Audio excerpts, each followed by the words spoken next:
like all the fog is headed straight for Hilo. Perfect. So today I'm probably going to be going about 6 miles. I forgot my Fitbit again. Frick. Anyway, we'll let it go. Levi and I did this trail earlier in the week, and we actually got a little bit lost, which was fun. But now that I know my way, So I have an emergency Cliff Bar that I'll probably eat about halfway. And other than that, I just, like, I know you guys have heard it in my voice. I've had kind of like a respiratory infection, and then I just kind of got really run down with my trip to the mainland and everything. And as I disclosed, you know, later last year, I've had an emotionally rough time. Stuff with my mom, and that it hit me a lot harder than I even want to admit that it did. And it's just kind of like the final nail in the coffin as far as I'm concerned. And then the banana trees got bunchy top, and you know, like the freaking election. I'm just feeling quite depleted. And so I've got to be better about getting myself out to places like this, because times like these are so important for self-care.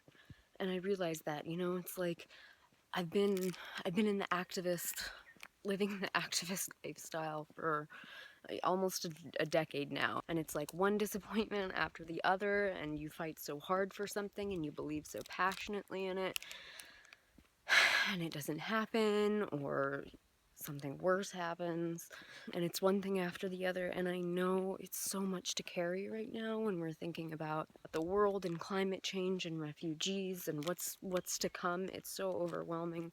And as an activist, as someone who cares, it's like you want to do it all. I want to be involved in all of the animal rights stuff, and I want to be involved in all of the human rights stuff and the environmental stuff, and every single cause I want to devote all of my time and energy to, and I end up not acknowledging that I only have a certain amount of energy.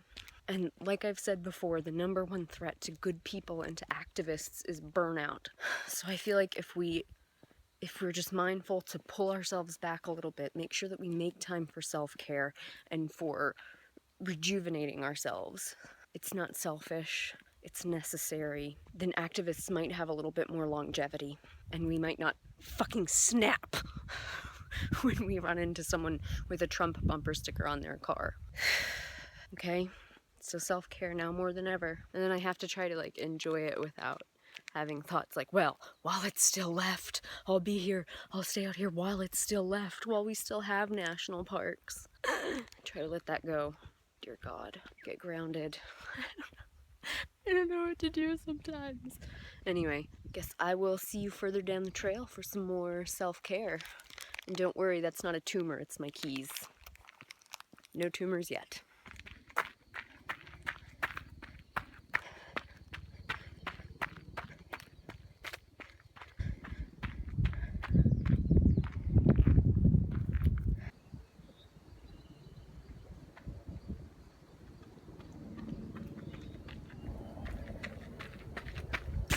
So there's Halema'uma'u crater over there. We started on the other side of that ridge, right around in there. We've gone all the way around here. Then we're gonna go way down into the woods that direction. Circle all the way around, come up, go on the far side of that cinder dome, then dip down into the edge of the Halema'uma'u crater, all the way back up to the visitor center. Running so far feels good. Feels pretty good.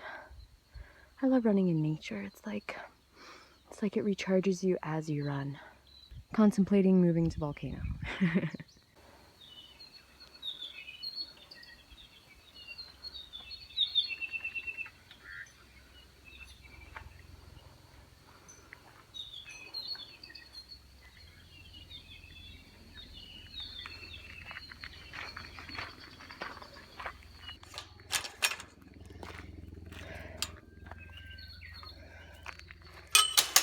And now this is where you don't see anybody for miles. I think I'm gonna walk this part though. I'm not timing myself. I'm not forcing myself to run. And you see this terrain is pretty squirrely. Just gonna enjoy this one today.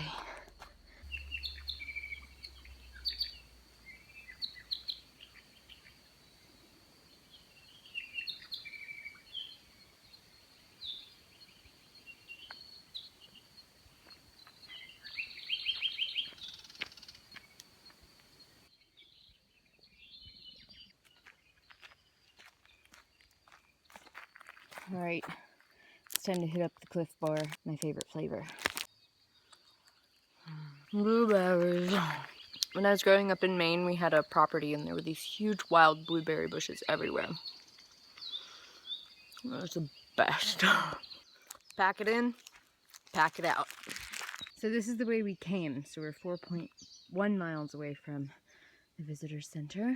Last time we took this road, maybe a quarter mile, up to the other trailhead that we need. But today, in the interest of adventure, I'm gonna see if this trail will take me to the right road without having to walk on the road. Well, the landscape changed real fast. Okay. Oh wow, so we're like almost on par with Halama'u. You can see Mauna Loa with its snow. And you can see all the toxic fumes coming up. I think this trail comes to a dead end, and I was sincerely hoping it would hook up with the trail that I'm gonna use to get back to the visitor center, but I don't think it is, because it's way over there.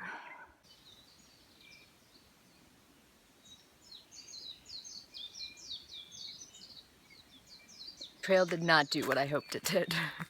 So now I'm back at the road and I'm gonna take the road up to the start of Devastation Trail, which will take me in a roundabout way back to the visitor center. I gotta say, I'm glad I didn't bring water because I didn't want to carry the water. But I could definitely use some water right now. It got really hot really fast.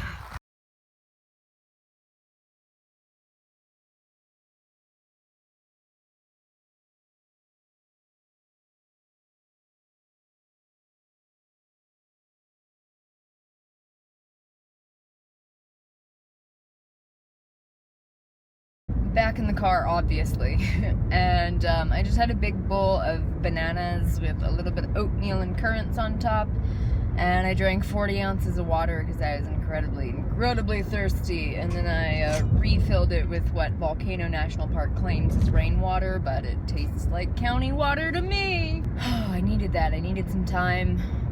I needed some time just by myself in the forest.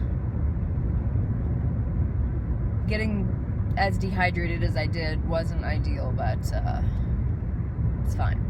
It's fine.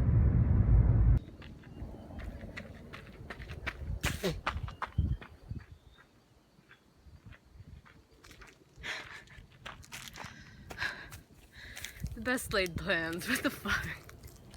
I just ate a bug.